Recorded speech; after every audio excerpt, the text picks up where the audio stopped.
The Roman emperor and Stoic philosopher Marcus Aurelius once wrote in his private meditations, "A thought so profound and counterintuitive that it has the power to reframe our entire existence."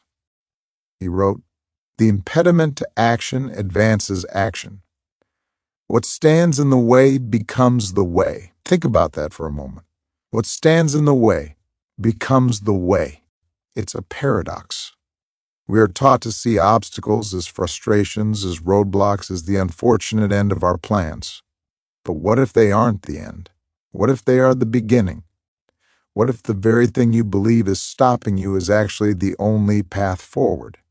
This isn't just an abstract aphorism from an ancient emperor.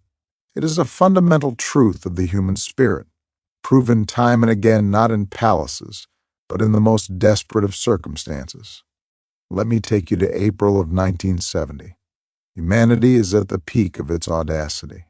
We have walked on the moon, and we are going back. The Apollo 13 mission is launched, a marvel of engineering carrying 3 men, Jim Lovell, Jack Swigert, and Fred Hayes, on a 250,000-mile journey to the lunar surface.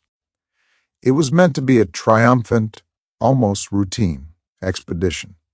And then, 200,000 miles from home, deep in the silent, unforgiving void of space, a single voice cuts through the static at Mission Control.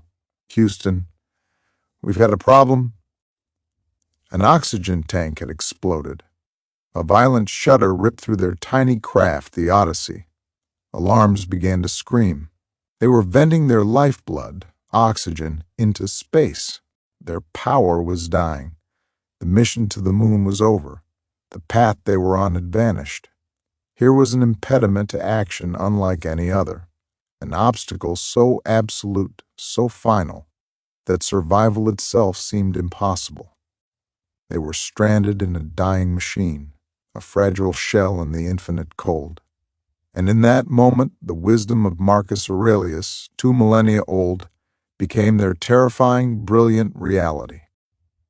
The obstacle became the way.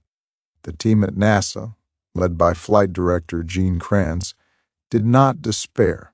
They did not see a failed mission. They saw a new one.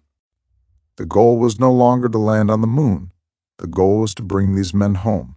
The very catastrophe that had destroyed their original path now forged the only new one available. Their main spacecraft, the Odyssey, was dead.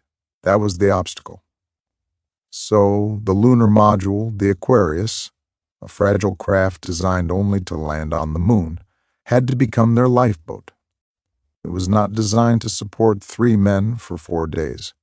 It was not designed to be a long-haul vessel, but it was all they had. The obstacle became the way. Then, a new crisis. The carbon dioxide from their own breath was building to lethal levels. The square CO2 filters from the dying command module were incompatible with the round openings in the lunar module. That was the obstacle dot. Back in Houston, engineers dumped a box full of every single item the astronauts had available to them onto a table.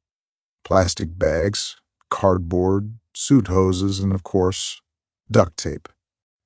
They had to invent a solution, a life-saving device, from scraps.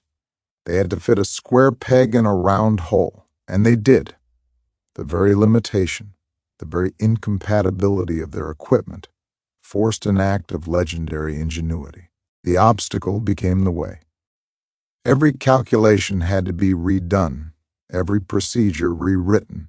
The path home required them to swing around the moon, using its gravity as a slingshot.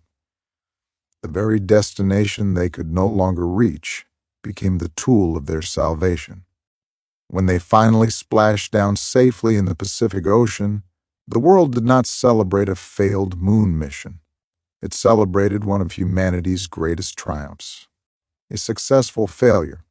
They succeeded not in spite of their obstacles, but because of them. The explosion, the dead craft, the poison in their air. These things didn't just present problems, they dictated the solutions. They carved the path. So I ask you, look at your own life. Look at the impediment you are facing right now, the career setback, the financial struggle, the relationship that is fractured, the personal limitation you feel holds you back. You see it as a wall. You see it as the end. But what if it isn't? What if, like the engineers at NASA, you must see that your limitation is the very thing that will spark your creativity? What if the failure of your original plan is the only thing that could ever force you onto the more arduous, but ultimately more meaningful, path you were always meant to walk? Do not just seek to go around your obstacle. Look at it, study it, embrace it. For within that very thing that stands in your way, you will find your new way forward. It will demand more of you than you ever thought you had to give. But in doing so, it will make you more than you ever thought you could be. What stands in the way becomes the way. Now go and walk your path.